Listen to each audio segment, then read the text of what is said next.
اور یہ حکم عورتوں کے لیے بھی ہے. میرے خیال میں عورتوں میں ایک چیز بہت کم پائی جاتی ہے کہ آپس میں ایک دوسرے سے ملتی ہیں تو خیریت تو پوچھ لیتی ہیں لیکن میرے خیال میں سلام نہیں کرتی. لیکن یہ حکم ربانی مردوں کے لیے بھی ہے اور عورتوں کے لیے بھی ہے.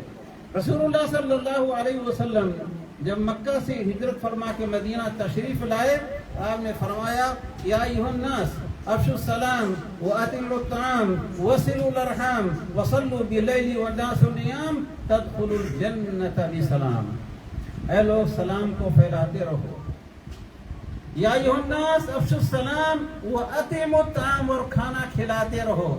اس میں مراد صرف فقیروں کو نہیں، فقیروں کو بھی کھلائیں، رشتے اور ناطے جوڑیں.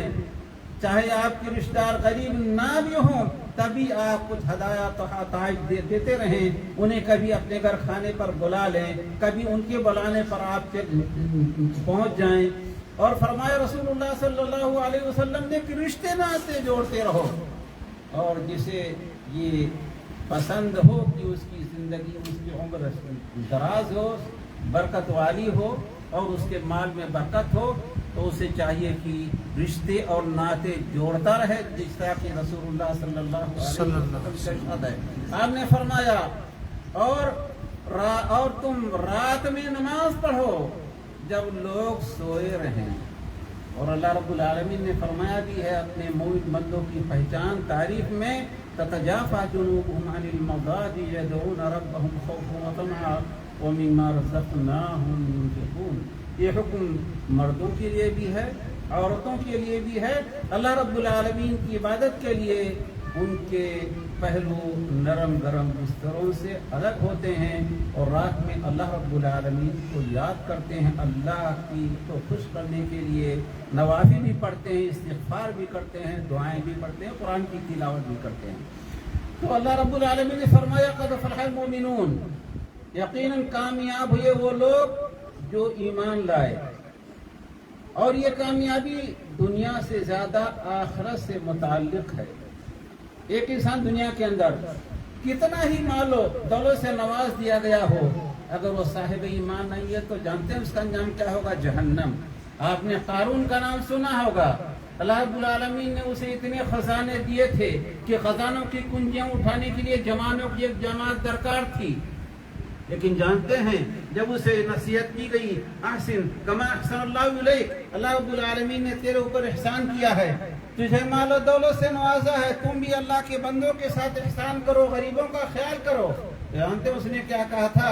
انما اوتیت علی علم عندی، میں نے اپنے علم و ہنر سے کمایا ہے. اگر علم و ہنر کی کمائی سے انسان مالدار ہوتا تو کوئی بیوقوف آدمی کبھی مالدار نہ ہوتا اور کوئی عقل مند آدمی کبھی غریب نہ ہوتا. یہ تو اللہ تعالیٰ کی دین ہے. جانتے ہیں اس کے بعد انجام کیا ہوا؟ فخسفنا به وبداره الارض، ہم نے قارون کو اس کے خزانوں سمیت زمین میں دھنسا دیا. اس کا خزانہ کام نہیں آیا. اور نہ تو چاپلوسی کرنے والے لوگ جو اس کے آگے پیچھے دوڑتے تھے وہ بھی اس کے کام نہیں آئے. تو اللہ رب العالمین پر ایمان لانا یہ نجات کی ضمانت ہے. بخاری شریف کی روایت ہے رسول اللہ صلی اللہ علیہ وسلم ابو طالب اپنے مشفق چچا کے پاس آئے جب ان کا آخری وقت تھا.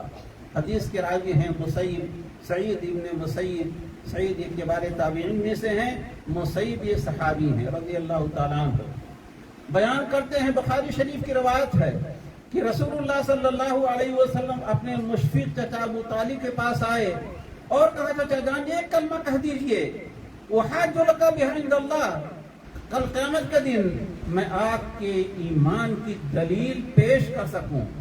مگر اس امت کا فرعون ابو جہل اور عبداللہ ابن ابی ربیعہ یہ رسول اللہ صلی اللہ علیہ وسلم کو اپنے چچا کے قریب نہیں جانے دے رہے تھے. جب بھی رسول اللہ صلی اللہ علیہ وسلم فرماتے کہ آپ کلمہ توحید ادا کر دیے زبان سے، اتنے ہی کافی ہے، تو وہ دونوں شیطان کہتے کیا اپنے باپ دادا کے دین کو چھوڑ دو گے؟ اور آپ جانتے ہیں ابو طالب کو یقین تھا اور بار بار انہوں نے اس بات کی اشارہ نہیں بلکہ تفصیل سے بتایا تھا کہ میرا بھتیجا محمد ابن عبداللہ صلی اللہ علیہ وسلم سچا ہے. اس کے باوجود